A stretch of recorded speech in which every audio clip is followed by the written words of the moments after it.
अस्सलाम वालेकुम दोस्तों, मैं ਤੁਹਾਡਾ ਭਰਾ ਮੀਆਂ ਮੁਹੰਮਦ ਅਫਜ਼ਲ ਬੱਟੂ ਤੇ ਤੁਸੀਂ ਵੇਖਦੇ ਪਏ ਹੋ ਡਿਜੀਟਲ ਕਿਸਾਨ ਪਾਕਿਸਤਾਨ। ਕਿਸਾਨ ਦੋਸਤੋ, ਜਨਾਬ ਖੜੀ ਮਕਈ ਵਿਕ ਗਈ ਹੈ ਮੇਰੇ ਕਜ਼ਨ ਦੀ ਤੇ ਸਾਡੇ ਨਾਲ ਜਨਾਬ ਖਰੀਦਦਾਰ ਮੌਜੂਦ ਨੇ। ਉਹਨਾਂ ਨਾਲ ਗੱਲ ਕਰਨੇ ਆ ਵੀ ਕਦੋਂ ਤੋਂ ਇਹ ਕੰਮ ਸ਼ੁਰੂ ਕੀਤਾ ਹੋਇਆ ਉਹਨਾਂ ਨੇ ਖਰੀਦਦਾਰੀ ਦਾ ਤੇ ਕੰਮ ਕੈਸਾ ਹੈਗਾ ਹੈ। ਤੇ ਆਓ ਮਜ਼ੀਦ ਮਾਲੂਮਾਤ ਲੈਣੇ ਆ ਤੇ ਉਹਨਾਂ ਨੂੰ ਕਿਹੜੀ ਕਿਹੜੀ ਮੁਸ਼ਕਲ ਪੇਸ਼ ਆਉਂਦੀ ਹੈ, ਇਹ ਸਾਰੀਆਂ ਗੱਲਾਂ ਉਹਨਾਂ ਕੋਲ ਪੁੱਛਣੇ ਆ ਤੇ ਨਾਲ ਇਹ ਵੀ ਪੁੱਛਣੇ ਵੀ ਉਹ ਕਿਹੜੇ ਇਲਾਕੇ ਤੋਂ ਆਏ ਨੇ। ਤੇ ਆਓ ਚਲੀਏ ਗੱਲ ਕਰੀਏ ਖਰੀਦਦਾਰ ਭਾਈ ਨਾਲ। ਜੀ अस्सलाम वालेकुम भाईजान, की हाल है? ठीक जी, अल्लाह पाक दी रहमत शुक्र। ਤੇ ਮੇਰੇ ਭਰਾ ਦਾ ਨਾਂ ਕੀ ਹੈ ਤੇ ਕਿੱਥੋਂ ਆਏ ਜੇ? गुलाम नबी डोगर है जी, ਜ਼ਿਲ੍ਹਾ ਕਸੂਰ ਤੋਂ ਆਏ ਹਾਂ। ਜ਼ਿਲ੍ਹਾ ਕਸੂਰ ਤੋਂ। ਗੁਲਾਮ ਨਬੀ ਭਾਈ, ਇਹ ਜਿਹੜਾ ਕਾਰੋਬਾਰ ਹੈ ਹਾਂਜੀ। ਕਿੰਨੇ ਅਰਸੇ ਤੋਂ ਆਪਾਂ ਕਰਦੇ ਪਏ ਹਾਂ ਤੇ ਕਿਸ ਤਰ੍ਹਾਂ ਦਾ ਕਾਰੋਬਾਰ ਹੈ? ਸਾਨੂੰ ਤਾਂ ਇੰਜ ਲੱਗਦਾ ਹੈ ਵੀ ਜਿਹੜੇ ਜ਼ਮੀਂਦਾਰ ਅਸਾਂ ਮਕਈ ਵੇਚਨੇ ਆ ਵੀ ਸਾਰਾ ਮੁਨਾਫਾ ਤੁਸੀਂ ਲੈ ਜਾਂਦੇ ਹੋ। ਇਹਦੇ ਬਾਰੇ ਸਾਨੂੰ ਦੱਸੋ ਵੀ ਇਹਦੇ ਵਿੱਚ ਮੁਸ਼ਕਲਾਤ ਕਿੰਨੀਆਂ ਨੇ ਤੇ ਫਾਇਦੇ ਕਿੰਨੇ ਨੇ? ਲਾਲਾ ਜੀ, ਕਾਰੋਬਾਰ ਆਪਾਂ ਕਰ ਰਹੇ ਹਾਂ ਤਕਰੀਬਨ 15 ਤੋਂ 20 ਸਾਲ ਹੋ ਗਏ ਨੇ। ਵੱਡਾ ਭਾਈਆ ਸੀ, ਉਸ ਤੋਂ ਬਾਅਦ ਮੈਂ ਆ ਗਿਆ। ਇਹ ਕਾਰੋਬਾਰ ਨਿਰੀ ਟੈਨਸ਼ਨ ਹੀ ਹੈ, ਨਿਰੀ ਟੈਨਸ਼ਨ ਹੀ। ਸ਼ੁਰੂ ਤੋਂ ਲੱਗਤੇ ਇੱਕ ਲੇਬਰ ਤੋਂ ਲੱਗਤੇ, ਲੇਬਰ ਵੀ ਬਾਦਸ਼ਾਹ ਹੈ।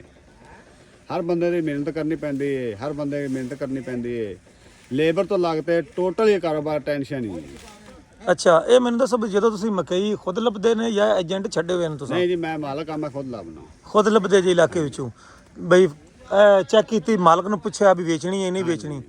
ਅੱਛਾ ਠੀਕ ਹੈ। ਇਹਦੇ ਵਿੱਚ ਤੁਹਾਨੂੰ ਕਿਹੜੀ ਮੁਸ਼ਕਲਾਤ? ਇੱਕ ਤਾਂ ਹੋ ਗਈ ਲੇਬਰ ਦੀ ਮੁਸ਼ਕਲਾਤ, ਵੀ ਤੁਸੀਂ ਕਹਿੰਦੇ ਹੋ ਵੀ ਜਿਵੇਂ ਅਸੀਂ ਵਸਾ ਖਾਂਦਾ ਹੈ ਤੇ ਹਰ ਪਾਸੇ ਕੰਮ ਚੱਲ ਜਾਂਦਾ, ਕਟਾਈ ਦਾ ਹੁੰਦਾ, ਕੋਈ ਕਿਧਰੇ ਹਾਰਵੈਸਟਰਾਂ ਚੱਲੀਆਂ ਹੁੰਦੀਆਂ, ਕਿਧਰੇ ਥ੍ਰੈਸ਼ਰਾਂ, ਤੇ ਲੇਬਰ ਬੜੀ ਔਖੀ ਕਾਬੂ ਆਉਂਦੀ ਹੈ। ਪਹਿਲੇ 1000 ਦੇ ਕੰਮ ਕਰਦੀ, ਫਿਰ 20 ਸਿਰ ਤੇ ਹੋ ਜਾਂਦੀ ਹੈ। ਤੇ ਤੁਹਾਡੇ ਨਾਲ ਵੀ ਇਹੀ ਹਾਲਾਤ ਹੈ? ਬਿਲਕੁਲ ਇਸ ਤਰ੍ਹਾਂ, ਸੇਮ ਇਸ ਤਰ੍ਹਾਂ ਹੀ। ਇਹ ਕਿੰਨਾ ਦਿਹਾੜੀ ਲੈਂਦੇ ਪਏ ਨੇ ਲੇਬਰ? ਲਾਲਾ ਜੀ, ਫੀ ਬੰਦੇ ਦੀ ਇਹ 1700 ਰੁਪਇਆ ਦਿਹਾੜੀ। 1700? ਹਾਂਜੀ। ਤੇ ਖਾਣ ਪੀਣ ਇਹਨਾਂ ਦਾ ਆਪਣਾ ਹੀ ਹੈ? ਖਾਣ ਪੀਣ ਵੀ ਸਾਡੇ ਪੱਲੋਂ ਉਸ ਤੋਂ ਹਟ ਕੇ ਡੇਲੀ ਇੱਕ ਸਿਗਰਟ ਦੀ ਡੱਬੀ ਜਿਹੜੀ ਇਹ ਪੀਵਣ ਪਹਿਲੇ ਮੁੱਕ ਜਾਏ 24 ਘੰਟਿਆਂ ਤੋਂ ਉਸ ਤੋਂ ਪਹਿਲੇ ਦੇਣੀ ਹੈ। ਇਹਨਾਂ ਨੂੰ ਸਿਗਰਟ ਅਸੀਂ ਟੋਟਲ ਅਸੀਂ ਦੇਣੀ ਹੈ। ਠੀਕ ਹੈ। ਇਹ ਲੇਬਰ ਕਿੰਨੀ ਹੈ ਤੁਹਾਡੇ ਟਰਾਲੇ ਤੇ? ਜੀ 20 ਬੰਦੇ ਨੇ ਟੋਟਲ। 20 ਬੰਦੇ ਨੇ ਤੇ ਰੋਜ਼ਾਨਾ ਕਿੰਨੇ ਕਿੱਲੇ ਕਰ ਲੈਂਦੇ ਨੇ? ਰੋਜ਼ਾਨਾ ਮੱਕੀ ਚੰਗੀ ਹੋਵੇ, ਭਾਰੀ ਹੋਵੇ 2 ਕਿੱਲੇ, ਹੌਲੀ ਹੋਵੇ 3 ਕਿੱਲੇ, 2.5 ਕਿੱਲੇ, ਯਾਨੀ ਕਿ 2-2.5 ਕਿੱਲੇ ਦੇ ਐਵਰੇਜ। ਅੱਛਾ, ਰੇਟ ਕਿੰਨਾ ਚੱਲਦਾ ਪਿਆ? ਰੇਟ ਅੱਗੇ ਜੀ ਕਾਫੀ ਅਰਸੇ ਤੋਂ ਇੰਤਜ਼ਾਰ ਕਰ ਰਹੇ ਹਾਂ, ਰੇਟ ਵੱਧਦਾ ਹੈ ਵੱਧਦਾ ਹੈ ਵੱਧਦਾ ਹੈ। ਪਿੱਛੇ ਜ਼ਿਮੀਂਦਾਰ ਭਾਈ ਨੇ ਜਿਹੜੇ ਉਹ ਬਹੁਤ ਹੀ ਕਰੜੇ ਨੇ, ਯਾਨੀ ਕਿ ਮਹਿੰਗੀ ਤੋਂ ਮਹਿੰਗੀ ਦੇਣਾ ਕੋਸ਼ਿਸ਼ ਹੁੰਦੀ ਹੈ। ਸਾਡੀ ਕੋਸ਼ਿਸ਼ ਹੁੰਦੀ ਵੀ ਚਲੋ ਰਿਜ਼ਕ ਵਾਸਤੇ ਫਿਰਨੇ ਆ, ਸਾਨੂੰ ਕੋ ਦੋਆਂ ਨੇ ਸਸਤੀ ਬਣੇ। ਸਾਡੇ ਵੀ ਬੱਚੇ ਨੇ, ਰੋਜ਼ੀ ਕਮਾਉਣ ਵਾਸਤੇ ਹਰ ਬੰਦਾ ਫਿਰਦਾ। ਹੁਣ ਮਤਲਬ ਵੀ ਇੱਕ ਜਗ੍ਹਾ ਤੇ ਮਕਈ ਪਤਲੀ ਹੁੰਦੀ ਹੈ, ਇੱਕ ਜਗ੍ਹਾ ਤੇ ਮਕਈ ਮਤਲਬ ਅੱਛੀ ਹੁੰਦੀ ਹੈ। ਹਾਂਜੀ। ਪਤਲੀ ਮਕਈ ਜਿਹੜੀ ਹੁੰਦੀ ਹੈ, ਹੌਲੀ ਜਿਹਨੂੰ ਆਖਨੇ, ਉਹਦਾ ਰੇਟ ਕਿੰਨਾ ਹੈ ਤੇ ਕਿੰਨੇ ਤੋਂ ਮਤਲਬ ਸ਼ੁਰੂ ਹੁੰਦਾ ਪਿਆ ਤੇ ਕਿੰਨੇ ਤੱਕ ਤੁਸੀਂ ਖਰੀਦਦਾਰੀ ਕਰਦੇ ਪਏ ਹੋ? ਲਾਲਾ ਜੀ, ਅਸੀਂ ਲਾਈ ਦੀ ਇਹ ਟਰਾਲੇ ਦੀ ਐਵਰੇਜ, ਯਾਨੀ ਕਿ ਅਸੀਂ ਟਰਾਲਾ ਲੱਦ ਰਹੇ ਹਾਂ, ਪਹਿਲੇ ਲੱਦ ਰਹੇ ਹਾਂ 2 ਲੱਖ ਦਾ। ਐਸਾ ਜਿਸ ਤਰ੍ਹਾਂ ਮੱਕੀ ਖਤਮ ਹੁੰਦੀ ਜਾਂਦੀ ਹੈ, 2.25 ਦਾ ਹੋ ਗਿਆ, 2.5 ਦਾ ਹੋ ਗਿਆ। ਹੁਣ ਮੱਕੀ ਬਿਲਕੁਲ ਐਂਡ ਹੋਇਆ ਜਾਂਦਾ ਹੈ, ਹੁਣ 3 ਤੋਂ 3.5 ਤੱਕ ਟਰਾਲਾ ਹੋ ਗਿਆ। ਟਰਾਲਾ ਹੋ ਗਿਆ। ਅੱਛਾ, ਤੁਹਾਨੂੰ ਇਹਦਾ ਬੈਨੀਫਿਟ ਹੈ ਵੀ ਜੇ ਤੁਹਾਨੂੰ ਮਗਰੋਂ ਪੈਸੇ ਜ਼ਿਆਦਾ ਪੈਂਦੇ ਨੇ, ਉਹਨਾਂ ਨੂੰ 10-20 ਰੁਪਏ ਕੋ ਰੇਟ ਪਿਆ ਵੱਧ ਪੈਂਦਾ। ਤੇ ਇਹ ਹੁਣ ਰਸਤਾ ਬਣਾਉਂਦਾ ਪਿਆ, ਇਹ ਵੀ ਆਪਣਾ ਟਰੈਕਟਰ ਹੈ? ਇਹ ਵੀ ਆਪਣਾ ਲਾਲਾ ਜੀ। 2 ਟਰਾਲੇ ਹੁੰਦੇ ਨੇ। ਡਰਾਈਵਰ ਦੀ ਦਿਹਾੜੀ 7000 ਹੈ। ਡਰਾਈਵਰ ਦੀ ਵੀ ਟੋਟਲ ਮਜ਼ਦੂਰੀ ਇਹਦੀ ਠੇਕੇਦਾਰ ਦੀ ਹੁੰਦੀ ਹੈ। ਅਗਰ ਰਸਤੇ 'ਚ ਪੁਲਿਸ ਹੁੰਦਾ, ਪੁਲਿਸ ਖਰਚਾ ਵੀ ਸਾਡਾ ਹੀ ਸਾਰਾ ਹੁੰਦਾ ਟੋਟਲ ਹੀ। ਫਿਰ ਜਿਹੜਾ ਟਰਾਲਾ ਪਿੱਛੋਂ ਟੋਟਲ ਫੁੱਲ ਲੋਡ ਕਰਕੇ ਲਿਜਾਈਦਾ ਹੈ, ਉਹਦੀ ਵੀ ਬਚਤ ਹੁੰਦੀ ਹੈ। 20000 ਬਚਤ ਹੁੰਦੀ, ਤੇਲ ਖਰਚਾ ਟੋਟਲ ਸਾਡਾ। ਅੱਛਾ, ਮੈਨੂੰ ਇਹ ਦੱਸੋ ਵੀ ਜਿਸ ਤਰੀਕੇ ਆਪਣੇ ਮੁਲਕ ਦੇ ਹਾਲਾਤ ਇੰਨੇ ਚੰਗੇ ਕੋਈ ਨਹੀਂ ਹੈਗੇ ਕਿ ਆਏ ਰੋਜ਼ ਹੜਤਾਲਾਂ ਹੋ ਜਾਂਦੀਆਂ ਨੇ, ਰਸਤੇ ਬਲਾਕ ਹੁੰਦੇ ਨੇ। ਅਗਰ ਤੁਸੀਂ ਇੱਥੋਂ ਮਕਈ ਦਾ ਟਰਾਲਾ ਟੋਰ ਲੈਂਦੇ ਹੋ ਤੇ ਰਸਤਾ ਬਲਾਕ ਹੁੰਦਾ ਹੈ ਤੇ ਫਿਰ ਆਪਾਂ ਨੂੰ ਮਤਲਬ ਕਿੰਨਾ ਨੁਕਸਾਨ ਹੋ ਸਕਦਾ ਹੈ ਤੇ ਕਿੰਨਾ ਟਾਈਮ ਇਹ ਬਰਦਾਸ਼ਤ ਕਰ ਸਕਦੀ ਹੈ ਮਕਈ ਟਰਾਲੇ ਵਿੱਚ? ਉਹ ਬਹੁਤ ਹੀ ਵੱਡੀ ਪਰੇਸ਼ਾਨੀ ਬਣ ਜਾਂਦੀ। ਵੇਖੋ ਜੀ, ਟੋਟਲ ਮਜ਼ਦੂਰੀ ਪੈ ਕੇ ਤਕਰੀਬਨ 4.5 ਤੋਂ 5 ਲੱਖ ਦੀ ਇਹਨੇ ਤੇ ਮੱਕੀ ਲੋਡ ਹੁੰਦੀ ਹੈ, ਮਜ਼ਦੂਰੀ ਸਮੇਤ, ਟਰੈਕਟਰ ਕਿਰਾਇਆ ਸਮੇਤ। ਪਿੱਛੇ ਆ ਪਰੇਸ਼ਾਨੀ ਬਣ ਗਈ ਸੀ। ਟਰਾਲੇ ਆਪਾਂ 2-3 ਲੱਦੇ ਸੀ। ਸਾਡੇ ਇਲਾਕੇ ਦੇ ਹੋਰ ਵੀ ਟਰਾਲੇ ਹੈ ਸੀ, 20 ਕੇ 25 ਇਕੱਠੇ ਟਰਾਲੇ ਤੇ ਪਹਿਲੇ ਬਸੀਰਪੁਰੋਂ ਰੋਕੇ ਨੇ। ਸਾਨੂੰ ਤਾਂ ਸਿਰ ਪੀੜ ਬਹੁਤ ਜ਼ਿਆਦਾ ਬਣ ਗਈ ਵੀ ਅੱਲਾ ਦੇ ਬੰਦੇ, ਹਰ ਟਰਾਲੇ 'ਚ 4-5 ਲੱਖ ਦਾ ਮਾਲ ਹੈ। ਤੇ ਅਗਰ ਉਹ ਪੱਠੇ ਜ਼ਿਆਦਾ ਦੇਰ ਖੜੇ ਰਹਿੰਦੇ, ਰੁਕਦੇ ਨੇ, ਉਹਦੇ ਵਿੱਚ ਇਹ ਕਿ ਪੱਠੇ ਗਰਮ ਹੋ ਜਾਂਦੇ ਨੇ, ਗਲ ਸੜ ਜਾਂਦੇ ਨੇ, ਉਹ ਫਿਰ ਟੋਟਲ ਨੁਕਸਾਨ ਹੀ ਹੁੰਦਾ ਹੈ।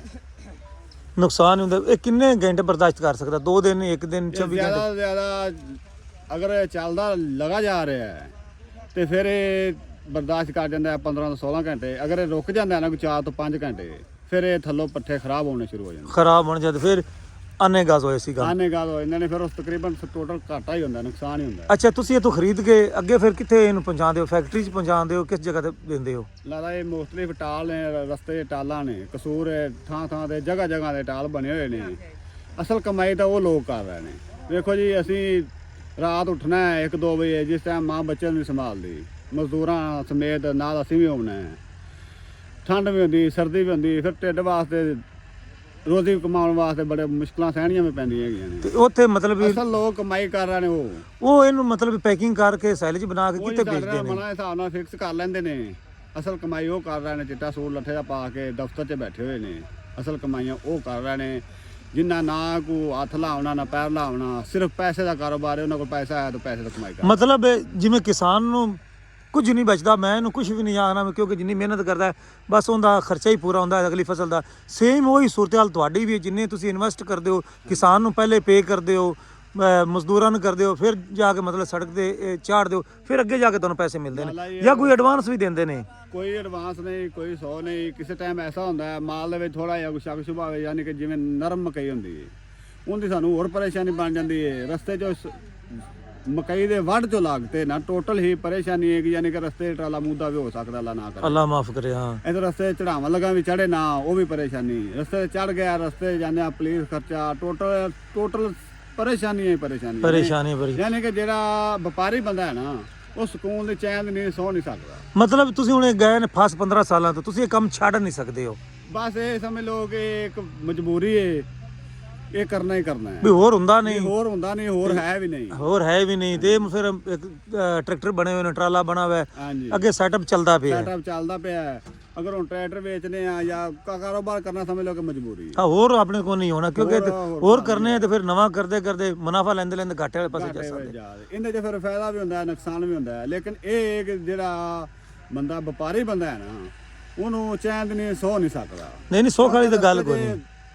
ਜੇ ਕੋਈ 2-3 ਟਰਾਲੇ ਲੋਡ ਕਰਨੇ ਨੇ, 50-60 ਬੰਦੇ ਮਜ਼ਦੂਰ ਕੰਮ ਕਰ ਰਹੇ ਨੇ। ਅੱਛਾ ਗੁਲਾਮ ਨਬੀ ਵੀ ਇਹ ਮੈਨੂੰ ਦੱਸੋ ਵੀ ਤੁਸੀਂ ਖਰੀਦਦਾਰੀ ਜਿਹੜੀ ਮਕਈ ਦੀ, ਜੀ ਜੀ, ਅਗਰ ਕੋਈ ਬੰਦਾ ਕਹਿੰਦਾ ਮੈਂ ਪਾਕ ਪਤਨ ਹੈ, ਸਾਡੇ ਕੋਲ 20 ਕਿੱਲੇ ਖੜੀ, 10 ਖੜੀ ਹੈ, 50 ਖੜੀ ਹੈ, ਅਸੀਂ ਵੇਚਣੀ ਹੈ, ਤੁਸੀਂ ਪਾਕ ਪਤਨ ਨੂੰ ਵੀ ਜਾ ਕੇ ਖਰੀਦ ਸਕਦੇ ਹੋ, ਸਾਹੀਵਾਲ ਨੂੰ ਖਰੀਦ ਸਕਦੇ ਹੋ, ਬਾਵਨਗਰ ਖਰੀਦ ਸਕਦੇ ਹੋ, ਜਾਂ ਸਿਰਫ ਇਸ ਉਕਾੜੇ 'ਚ ਖਰੀਦਣੀ ਹੈ? ਇਲਾਕੇ ਦਾ ਮੁਖਤਲਿਫ ਰੇਟ ਹੁੰਦਾ ਹੈ। ਜਿਵੇਂ ਜਿਵੇਂ ਅਸੀਂ ਅੱਗੇ ਜਾਏ, ਸਾਡਾ ਖਰਚਾ, ਤੇਲ ਖਰਚਾ, ਟੋਟਲ ਖਰਚਾ ਸਾਡਾ ਵੱਧਦਾ ਜਾਣਾ ਹੈ, ਵੱਧਦਾ ਜਾਂਦਾ। ਸਾਨੂੰ ਜਿੱਥੇ ਵੀ ਕੋਈ ਦੱਸੇ, ਸਾਡੀਆਂ 3-4 ਲੇਬਰਾਂ ਆਪਣੀਆਂ ਮੈਲਸੀ ਚੱਲ ਰਹੀਆਂ ਨੇ, ਜਿੱਥੇ ਵੀ ਕੋਈ ਦੱਸੇ ਅਸੀਂ ਫਿਰ ਉਸ ਹਿਸਾਬ ਨਾਲ ਥੋੜਾ ਜਿਹਾ ਰੇਟ ਡਾਊਨ ਕਰ ਲਈਦਾ। ਲੇਕਿਨ ਅੱਜ ਕੱਲ੍ਹ ਮੋਬਾਈਲ ਦੌਰ ਹੈ, ਜ਼ਿਮੀਦਾਰ ਹਰ ਬੰਦਾ ਸਿਆਣਾ ਹੈ, ਕੋਈ ਰੇਟ ਡਾਊਨ ਕਰਨ ਵਾਲੀ ਦਾਣੇ ਦਾ ਰੇਟ ਠੀਕ ਹੈ, ਇਸ ਤਰ੍ਹਾਂ ਰੇਟ ਉਹਨਾਂ ਕੋਲ ਨਹੀਂ ਹੈਗਾ।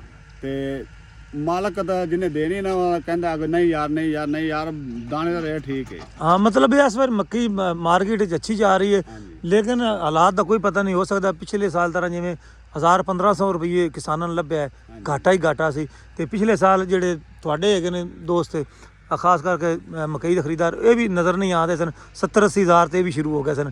ਤੇ ਇਸ ਵਾਰੀ ਹੁਣ ਦਾਣੇ ਦਾ ਰੇਟ ਵੱਲ ਹੈ ਤੇ ਇਹਦਾ ਰੇਟ ਵੀ ਚੰਗਾ ਵਧੀਆ ਲੱਭਦਾ ਪਿਆ। ਸਰਦੀ ਦੇ ਲਿਹਾਜ਼ ਨਾਲ ਜਿਹੜੀ ਮੱਕੀ ਨਹੀਂ ਪੱਕਣੀ, ਤਿਆਰ ਨਹੀਂ ਹੋਣੀ, ਉਹਨਾਂ ਬੰਦਿਆਂ ਦੇਣੀ ਦੇਣੀ, ਲੇਕਿਨ ਉਹ ਦਿੰਦੇ ਫਿਰ ਵੀ ਪੂਰੇ ਮੁੱਲ ਤੇ ਪੂਰੇ ਰੇਟ ਤੇ ਪਏ ਨੇ, ਘੱਟ ਕੋਈ ਨਹੀਂ ਦੇ ਰਿਹਾ। ਸਹੀ ਹੋ ਗਿਆ।